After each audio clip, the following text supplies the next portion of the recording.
એક દીકરીને જોવા એક મૂર્તિઓ આવ્યો. આજના સમય પ્રમાણે બંનેને વાત તો કરવા દેવી પડે.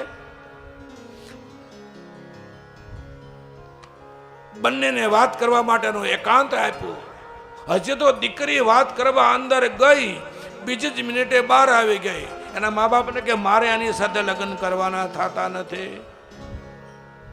એના મા બાપ કે પણ હજુ તો કઈ વાત નહીં, ચિત નહીં, તું કાંઈ એને મારે નથી કરવા. કેમ? તો કે માથામાં તેલ નાખીને આવ્યો છે. અરે તારી ભલી થાય.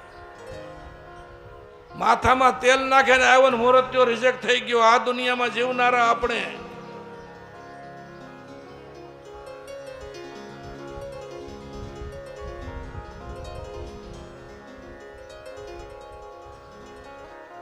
શહેરના એક મૂર્તિયાના મનમાં આવ્યો એમ કે સ્ત્રી તો ગામડેથી જ લવાય, કન્યા ગામડાને જ લવાય તો જ આપણું ઘર સચવાય.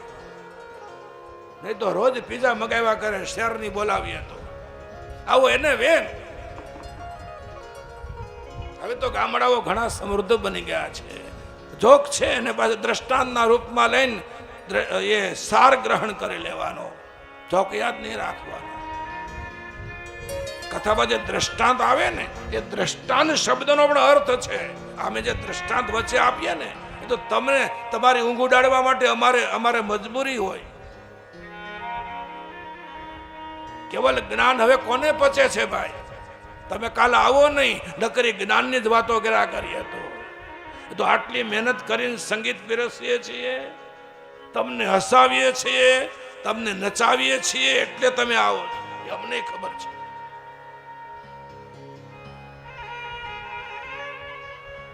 જેમ નાનો બાળક દવા ન પીતો હોય, એની માં લાલચ આપે, બેટા પેંડો આપું, લે મોઢો ખોલ. એ પેંડાની લાલચ એ બાળક મોઢું ખોલે, પેલા કડવી દવા આપી દે અને પછી પેંડાનું બટકું આપી દે. એમ આપણા સંતો, આપણા મહાત્માઓ, આપણા શાસ્ત્રકારો એને આજે ઘૂંટડા પીવડાવવાના છે ને જ્ઞાનના, એને ખબર છે કે બધાને નહીં પચે એટલે એના આ બધા પેંડાઓ છે. દ્રષ્ટાંતો દેવા પડે, તમને ભજન ગવડાવવા પડે, પણ એ નિમિત્તે પણ એ જ્ઞાનના કડવા ઘૂંટડા પીવડાવી દેવાની વાત શાસ્ત્રકારો કરે છે.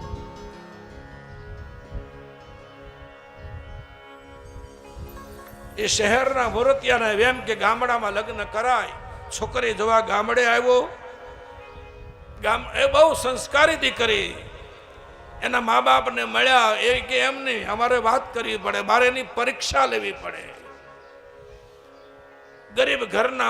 ગરીબ ઘરની દીકરી, મા બાપને થયું કે આપણી દીકરી સુખમાં જતી હોય, ભલે ને બે વાત કરી લે, આપણને શું વાંધો છે. એ ગામડાની મર્યાદા ઉલ્લંઘને પણ મા બાપે એને વાત કરવા માટે એકાંત આપ્યું.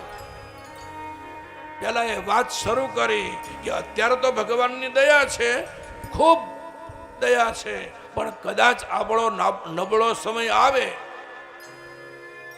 આપણો સમય નબળો આવે, રોજ દાળ ભાત શાક મિષ્ટાન ફરસાણની વ્યવસ્થા ઘરમાં ન થઈ શકે તો તું ઘર કેવી રીતે ચલાવ? એટલે ગામડાની છોકરી કે તો શું થઈ ગયું કે દાળ ભાત મિષ્ટાન ન ખાઈને થોડું જીવાય? મિષ્ટાન ફરસાણ ન ખવાય, દાળ ભાત શાક રોટલી. બોલે દાળ ભાતની પણ માન કે વ્યવસ્થા ન રહે આપણી પાસે. આ પેલો પરીક્ષા કરે છે શહેરનો માણસ ગામડાની દીકરીની.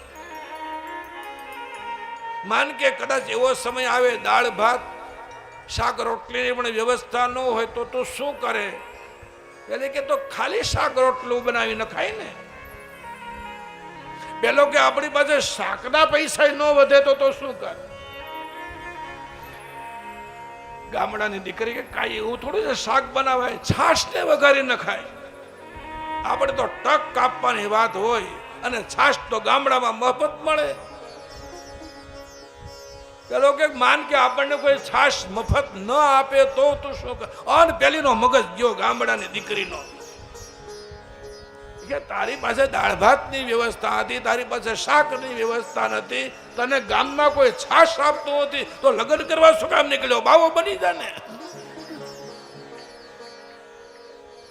આવી પરીક્ષા હોય?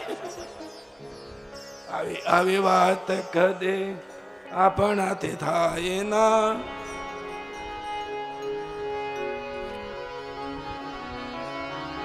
આવી આવી વાત કદી આપણાથી થાય ના. તમે રહ્યા ઘરના બીજા કોઈને કહેવાય ના. આવી આવી વાત કદી આપણાથી ભાય ના. તમે રહ્યા ઘરના બીજા કોઈને કહેવાય ના. એ તમે રહ્યા ઘરના બીજા કોઈને કહેવાય. એ તમે રહ્યા ઘરના બીજા કોઈને કહેવાય ના. તમથી છુપાવાય ના વાત બહાર જાય ના. તમથી છુપાવાય ના વાત બહાર જાય ના. આવી જાય હોઠે પણ બોલાય. એ આવી જાય હોઠ પર કહેવાય ના. એ આવી આવી વાત કદી આપણાથી થાય ના. તમે રહ્યા ઘરના બીજા કોઈને કહેવાય.